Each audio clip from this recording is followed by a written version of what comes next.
Going on, guys? Welcome, Rabid here, and today we are continuing on from yesterday. We're going to open the bigger box. So now, what could be inside of this one? Before we open it, let's get some guesses down in the comment section. Pause this video, start guessing, and then we'll continue on. Now, without further ado, 3, 2, 1. Okay, guys, so here we have the Nexus L1, which is a Scrypt lottery miner. That's right. So now there's solo miners for the Scrypt algorithm, which is merge mining Litecoin, Dogecoin, a bunch of other coins that don't really matter. The main two is Litecoin and Dogecoin here, but you are merge mining everything in the Scrypt algorithm. Depending on the pool that you are solo mining to, that will determine all the coins that you are getting while merge mining. So this is about 320 mega hash, they claim, at about 70 watts. It's coming in at about $399 at Helium Deploy as well. Now we're going to check those numbers out and see if they're legit or not at the wall. But right now we're taking a look at the power supply. Just like the other day, same stringy kind of crappy cable here. But in this case, it looks like the power supply is smaller than the previous Nerdax Q++.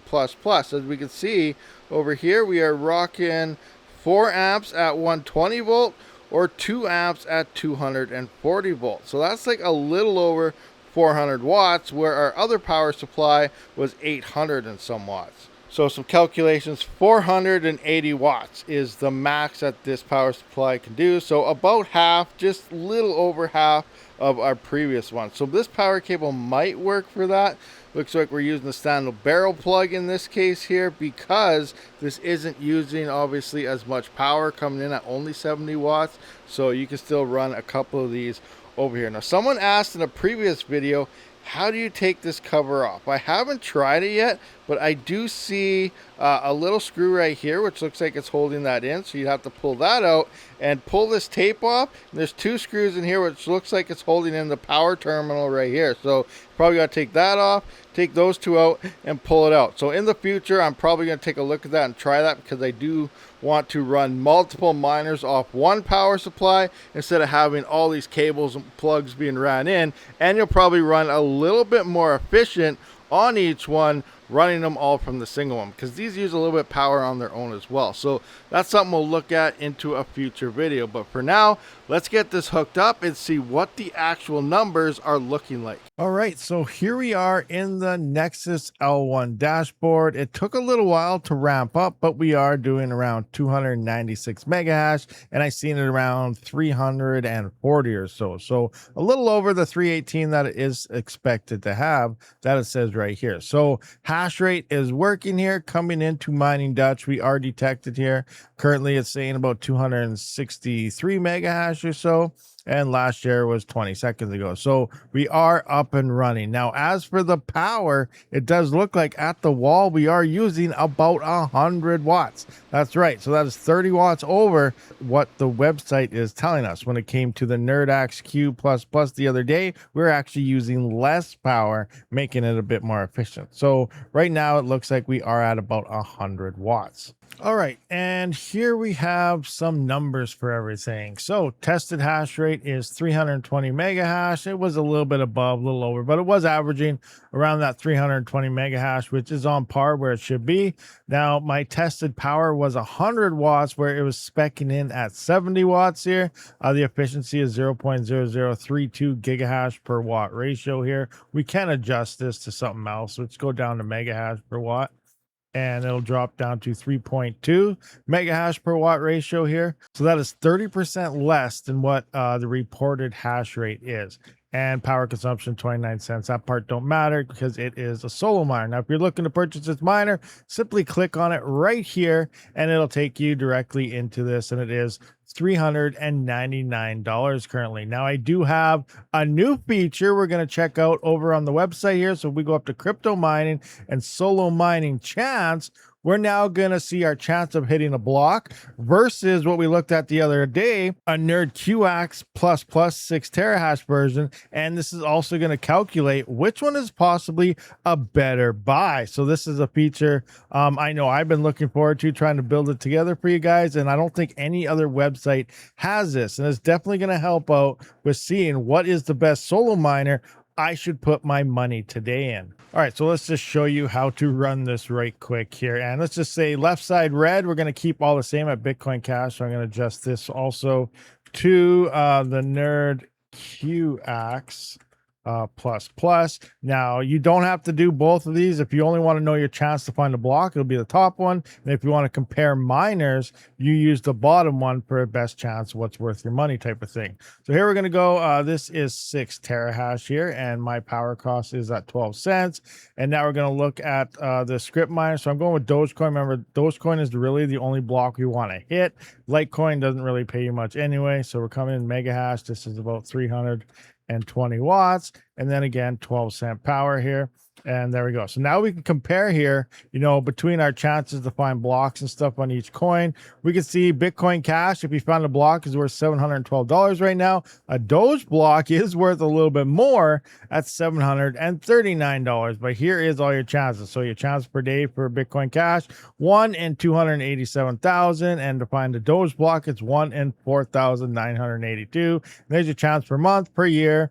Your average per day solo cost, so based on the power, 14 cents here, 24 cents there, and so on. So that's and here's the comparison based on the colors. So here's your reddish orange, and then here's your Doge for number B or whatever else. You can put anything in here. You can see I have multiple networks in here: Monero, Ravencoin, Zcash, ETC, whatever. You can put that in, and maybe I can add some more coins. Now, to determine, possibly miner stuff. So here is another one. So here we're going to adjust this into Bitcoin Cash. I'm going to put in 6 terahash.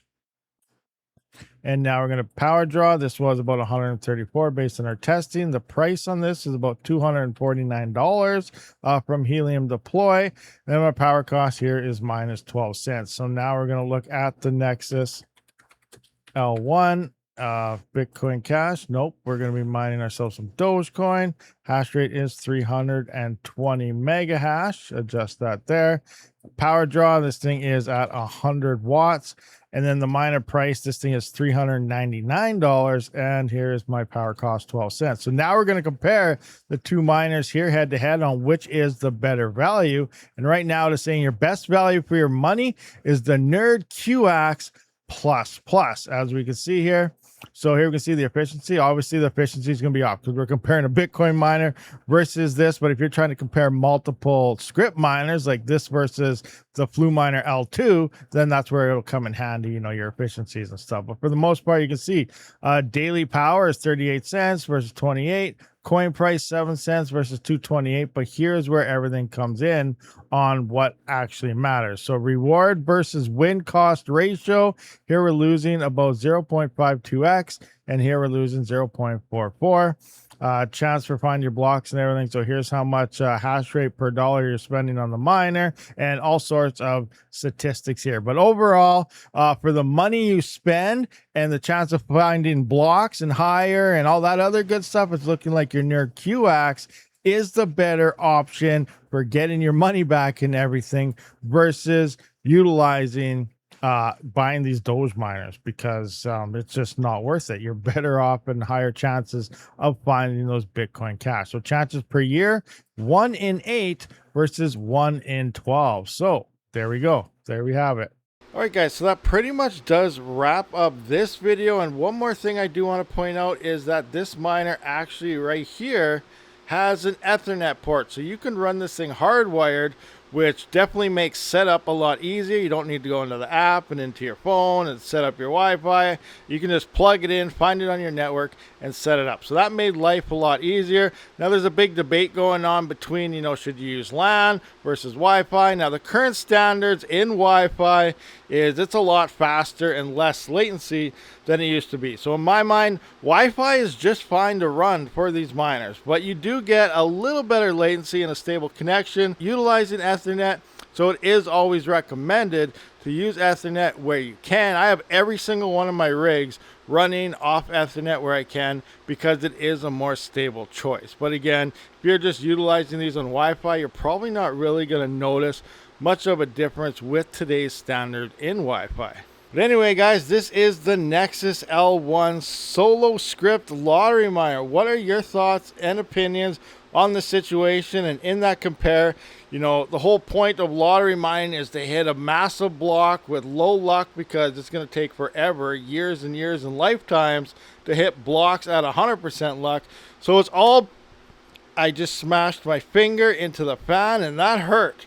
Anyway, so it is all based on luck, and you want to hit this luck. So personal opinion, I would rather get Bitcoin and Bitcoin Cash solo miners, not necessarily Doge, but that's totally up to you. So I do appreciate all you guys for watching this. Oh, look at my finger, guys.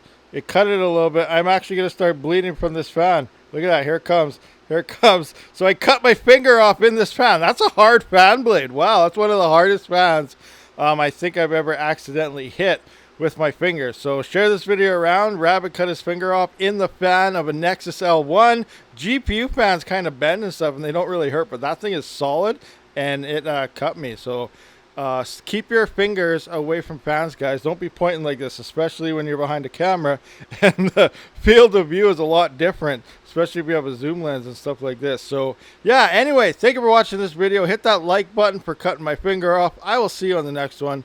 Rabid out.